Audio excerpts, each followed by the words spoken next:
महाजनपदों के उदय के क्रम में, अध्ययन के क्रम में हम देखते हैं, गहनता से जांच की जाए तो राजनीतिक रूप से अनेक क्रांतिकारी बदलाव आए, राजनीतिक स्वरूप में परिवर्तन हुआ और इसका श्रेय आर्थिक विकास, जो जिसके जड़ में, मूल में लोहे की क्रांतिकारी खोज थी, एक तकनीकी विकास थी, उसको इसका श्रेय दिया जाना चाहिए। तो लोहे की खोज से सैन्य व रक्षा के क्षेत्र में भी बदलाव आने लगे। लोहे के औजारों का अस्त्र शस्त्रों में प्रयोग युद्ध में क्रांतिकारी बदलाव ले आया। युद्ध के मैदान में अब जिसके पास लोहे का अस्त्र था वो विजेता की, स्वाभाविक रूप से वे विजेता की भूमिका में आ गए। वे अपने शत्रुओं पर विजय प्राप्त करने लगे और उनके पास क्योंकि लोहे के औजार थे, लोहे के अस्त्र शस्त्र थे, से वे सुसज्जित थे। लौह निर्मित अस्त्र शस्त्र विजेता की भूमिका निभाने में सहायक सिद्ध हुए। अब राज्यों का स्वरूप बदलने लगा, उनके आकार प्रकार में वृद्धि हुई।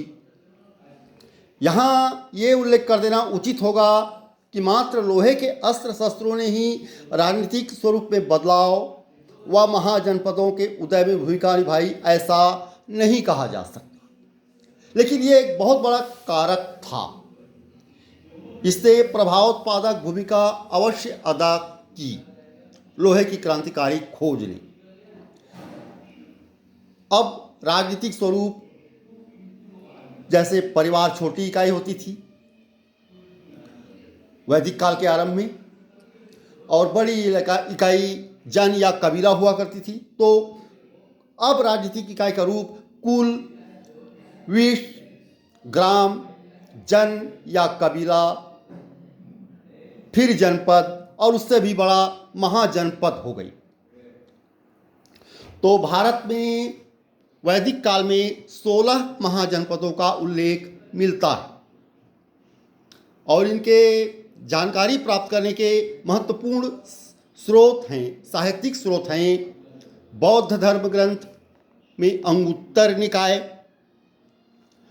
व जैन धर्म ग्रंथ में भगवती सूत्र, ये प्रमुख साहित्यिक स्रोत हैं।